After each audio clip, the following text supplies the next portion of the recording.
Hello everyone, welcome to another video on CompTIA A plus exam question series. This is video 9 in this series, so let's get started.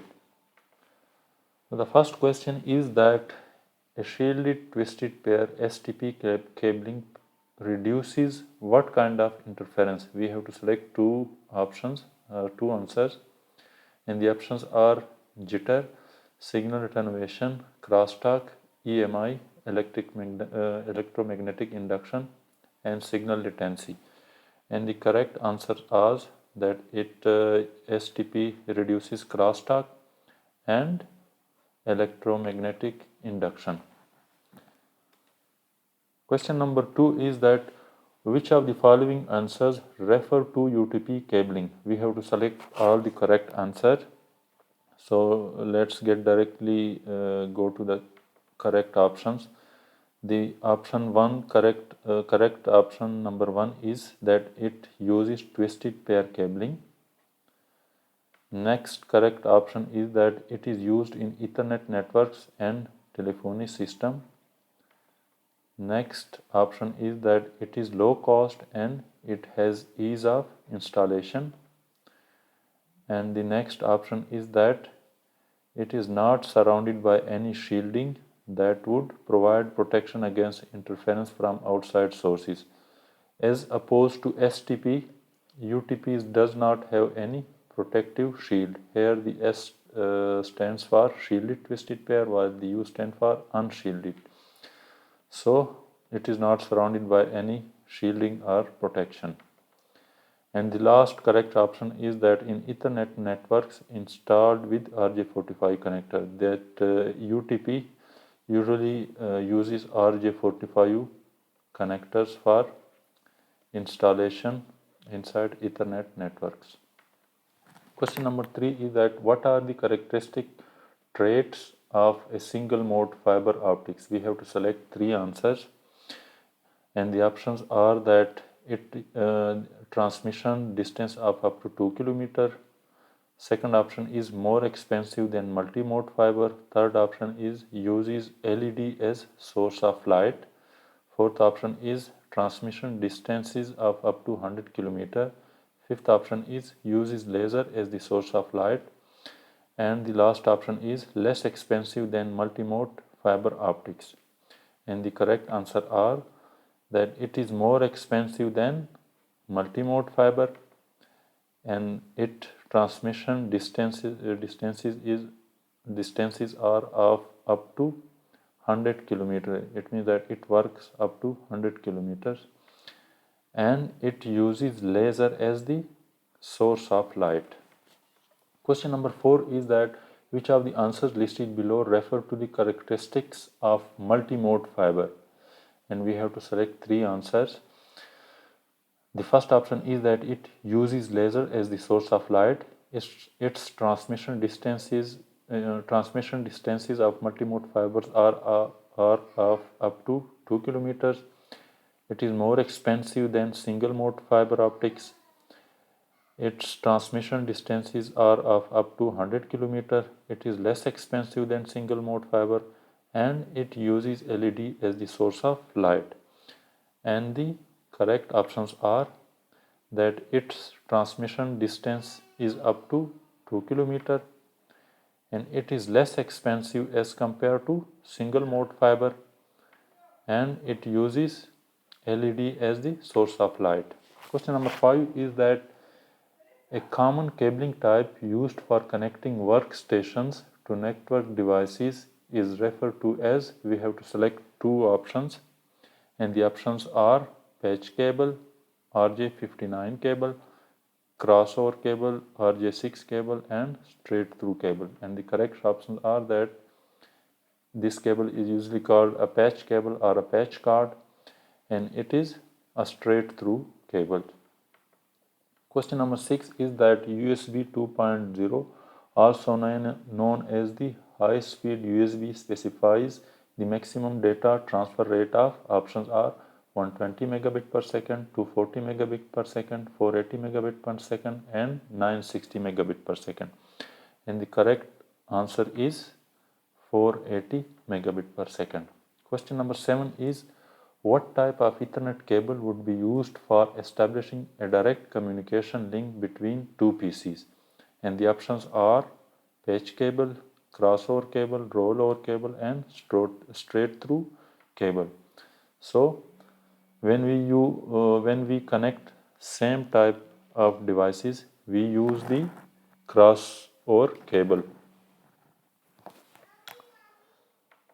Question number 8 is that what is the maximum allowable cable length for USB 2.0? And the options are 3 meter, 4.5 meter, 5 meter, and 10 meter. And the correct answer is 5 meter. Question number 9 is USB 3.2 generation 2 is also labeled as, and the options are super speed USB 10 gigabit per second, super speed USB 15 gigabit per second, and super speed USB 20 gigabit per second. And the correct answer is super speed USB 10 gigabit per second. Question number 10 is that which of the following term refers to USB 3.2 generation 1? Options are super speed USB 10 gigabit per second, super speed USB 15 gigabit per second, and super speed USB 20 gigabit per second. And the correct answer is super speed USB. Question number 11 is that which of the answers listed below refer to USB 3.2 Gen 2 into 2? And the options are super speed USB 5 gigabit per second, super speed USB 10 gigabit per second, super speed USB 15 gigabit per second, and super speed USB 20 gigabit per second. And the correct answer is super speed USB 20 gigabit per second. Question number 12 is that what is the practical cable length limitation for USB 3.x? And we have the options of 1, 3, 4.5, and 5 meter, and the correct answer is 3 meter. Question number 13 is which of the following answer refers to an older type of serial cable used for connecting modems, printer, mice, and other peripheral devices? Options are RJ11, RJ6, RS232, and RJ59. So the correct answer is RS232. So the S here stands for the serial cable. For serial cabling we use RS232. Question number 14 is what are the characteristic features of Thunderbolt 1? We have to select all the correct answer. So the correct options are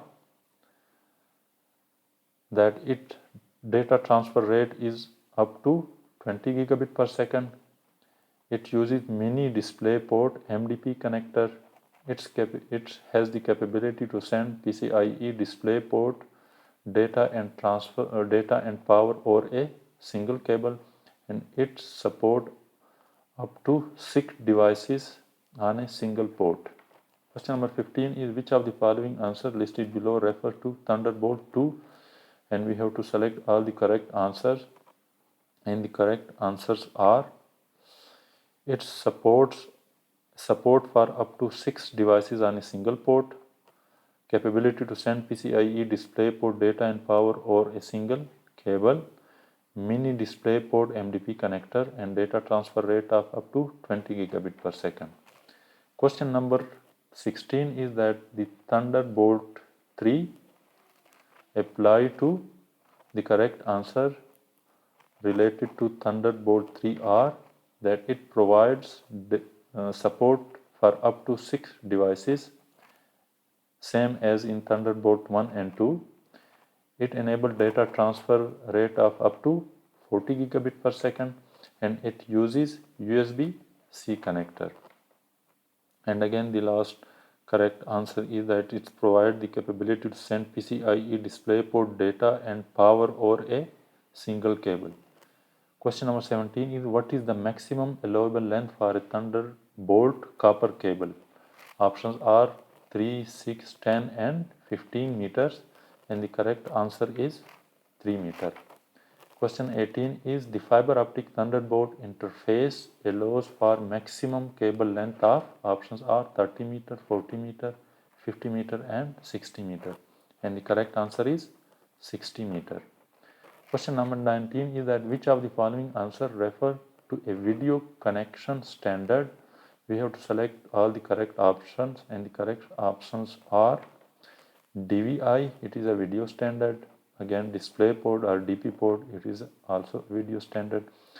HDMI, we also use HDMI port and cable for video transfer. And again, we also know that VGA port or VGA cable is used for a video input and output. So this is also a video standard. Question number 20 is which of the interfaces listed below provide the capability for transmission of both video and audio data? We have to select two answers, and the options are S/PDIF, DVI, VGA, HDMI and DisplayPort, and the correct answer is HDMI and DisplayPort.